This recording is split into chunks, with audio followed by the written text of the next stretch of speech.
What's the fairest but least popular way to pay for our highways? I'm Jim Cameron for Talking Transportation, commentary and analysis on getting around in Connecticut. Back in April, I wrote about the challenges that we face to pay for Governor Malloy's $100 billion 30-year transportation plan, and I expressed some sympathy for his bipartisan blue ribbon panel that he tasked with coming up with funding alternatives. It's called the Transportation Finance Panel. To be honest, I think that panel may be on a fool's errand. They're trying to find a way to pay for a wish list of projects not of their making, many of which may not be necessary, let alone affordable.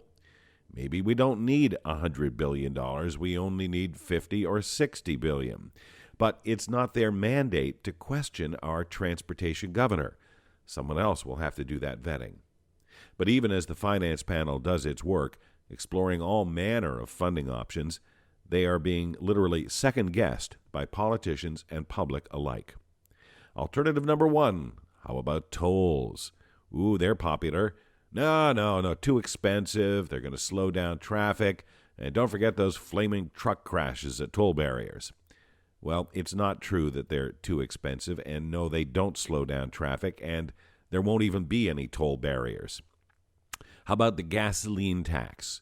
Never very popular because it's unfair. Out-of-state motorists don't pay it, and improved gasoline mileage of cars means dwindling revenue. Well, it is fair. Yes, that's true. Some out-of-state motorists don't buy gas in Connecticut, and it's absolutely correct that improved gas mileage of cars means less revenue. And that brings us to what, at least to me, seems to be the fairest, most equitable fundraising mechanism yet discussed for paying for our roads. But it brought such a crapstorm of bipartisan negative response when it was suggested. It's called a mileage tax, or a VMT, for Vehicle Miles Traveled tax. The concept seems pretty simple. Have every motorist pay a tax for the number of miles they drive each year. The data could be collected electronically by GPS or with an odometer check when you get your annual emissions inspection.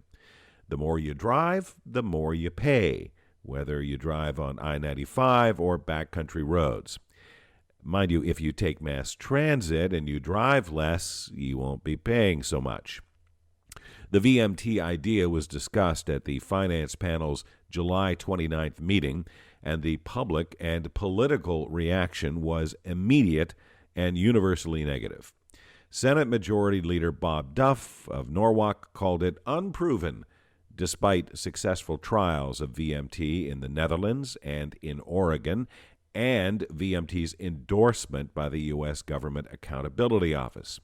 Republican State Senator Tony Boucher called VMT nonsensical and an invasion of privacy, though testimony proved both of those claims wrong.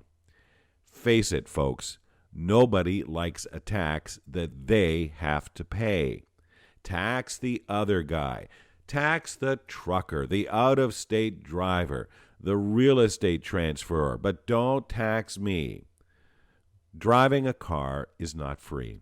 Paying for gasoline is only part of the cost, and even Connecticut's relatively high gas tax comes nowhere near to paying for the upkeep of our roads. Our deteriorating highways are a hidden toll as we pay for car repairs. The Transportation Finance Panel is going to find there is no easy or popular solution to paying for $100 billion of the governor's untested and, I think, unattainable wish list of projects. Whatever they recommend, citizens will scream bloody murder, and their lawmakers are going to vote it down. But shame on reactionaries in Hartford for calling the VMT or any funding alternative dead on arrival. Let's at least let the finance panel do its job before saying that they've wasted their time. Jim Cameron for Talking Transportation.